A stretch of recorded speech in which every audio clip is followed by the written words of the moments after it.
Karibu kwenye channel hii ya Nuhu Online TV.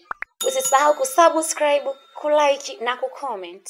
Naitwa Jennifer, nipo hapa Kenya. Wa Tanzania, kwa nini mnaendelea kuuza Bitcoin zenu? Usiuze kabla hujanisikiliza mimi, mwalimu wako. Namshukuru sana Nuhu Godfrey ambaye amenipa nafasi hii niweze kukufundisha, na sasa naanza darasa kwa kusema karibu tena kwenye Nuhu Online TV. Leo tuna mazungumzo ya muhimu sana kuhusu Pi Network. Kama wewe ni miongoni mwa mamilioni ya watu waliowahi kuchimba au wanaendelea kuchimba Pi kwenye simu zao, hii video ni ya lazima kabisa kuangalia kabla hujafanya kosa la kuuza sarafu zako. Tunasikia kila siku watu wanauza Pi kwa bei ya chini sana, wengine wanauza Pi moja kwa 1,000 tu au hata 500.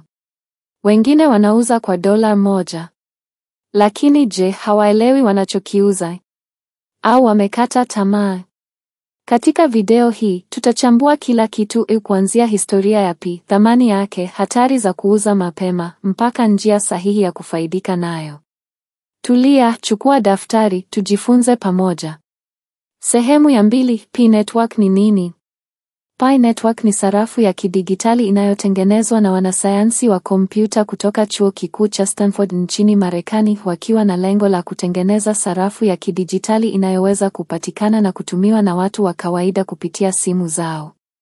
Tofauti na Bitcoin au Ethereum ambazo zinahitaji kompyuta zenye nguvu kubwa sana na umeme mwingi, Pi hutumia njia ya kirafiki, proof of engagement, ambayo inakupa uwezo wa kuchimba sarafu kwa kutumia simu yako tu, bila kuharibu betri wala kuhitaji intaneti ya kudumu. Mfumo huu una malengo makubwa: kuhakikisha kila mtu, hata bila kuwa na fedha nyingi au vifaa vya gharama kubwa, anaweza kushiriki katika uchumi wa kidijitali. Kwa kifupi, huu ni mradi wa demokrasia ya kifedha. Ndiyo maana leo kuna watumiaji zaidi ya milioni 50 duniani kote walioungana kwenye mfumo huu. Sehemu ya 3, kwa nini usiuze Pi zako mapema? Wengi wanauza Pi zao haraka kwa sababu kuu 3. Moja, kukosa maarifa. Watu wengi hawajasoma, hawajafuatilia maendeleo ya Pi Network, na hawajui kuwa bado hatujafika kwenye hatua ya mwisho. 2, hamu ya hela ya haraka. Watu wanahitaji hela ya haraka, labda kwa matumizi ya nyumbani, ada au matatizo mengine. Hivyo wanauza bila kujua wanauza nini. 3, propaganda ya mtandaoni. Kuna watu wanaeneza habari potofu kuwa Pi haina thamani, ni scam au ni kupoteza muda. Hii inawafanya wengine kuuza kwa hofu. Lakini ukweli ni huu: Pi bado haijafunguliwa kikamilifu, open mainnet bado. Mfumo wa uchumi wa Pi bado unawekwa sawa, na hadi sasa kuna maduka kadhaa duniani ambayo tayari yameanza kupokea Pi kama malipo, China, Indonesia, Nigeria na hata sehemu za Ulaya. Ukiuza Pi yako sasa, unamwachia mtu mwingine fursa ambayo wewe hukutulia kuielewa. Sehemu ya 4, thamani ya Pi inaweza kuwa kiasi gani? Dakika saa 7 na madakika 30, saa 10. Hii ni swali la wengi sasa. Kama nisiuze, itakuwa na thamani gani baadaye? Jibu ni kwamba hakuna anayejua kwa 100%, lakini kuna njia za kutabiri kwa kutumia mifano ya sarafu zingine za kidigitali. Bitcoin mwaka 2010 ilikuwa inauzwa chini ya $1. Leo moja inazidi $60,000. Ethereum mwaka 2015 ilikuwa chini ya $2. Leo ni zaidi ya $3,000.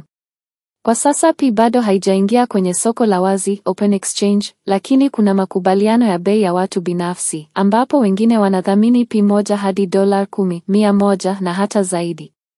Kuna maduka tayari yanapokea Pi kwa bei hizi. Kama Pi itafanikiwa kama wanavyopanga, na watu zaidi ya milioni 100 wakianza kuitumia kununua bidhaa na huduma, thamani yake inaweza kushangaza dunia.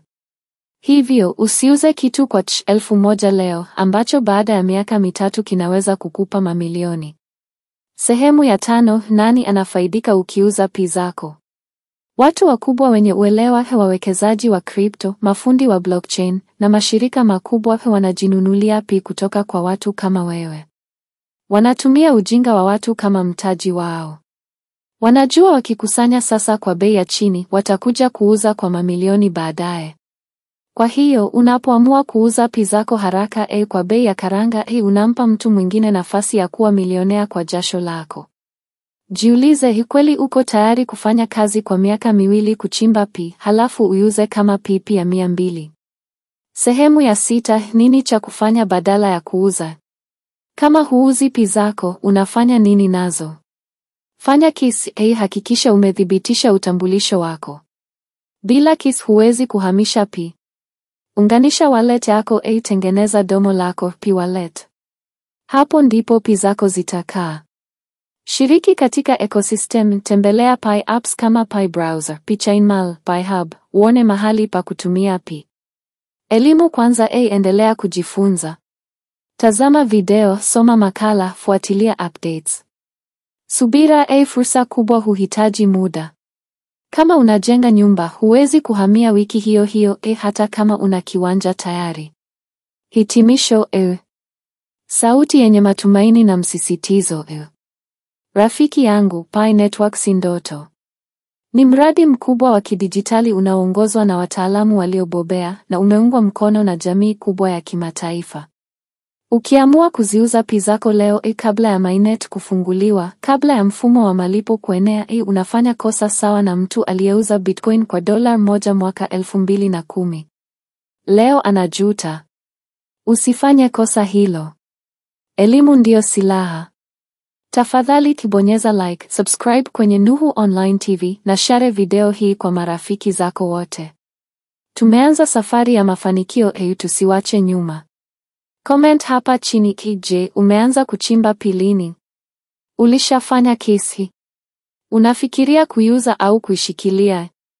Tuambie pia unataka video gani nyingine kuhusu crypto. Tupo kwa ajili yako.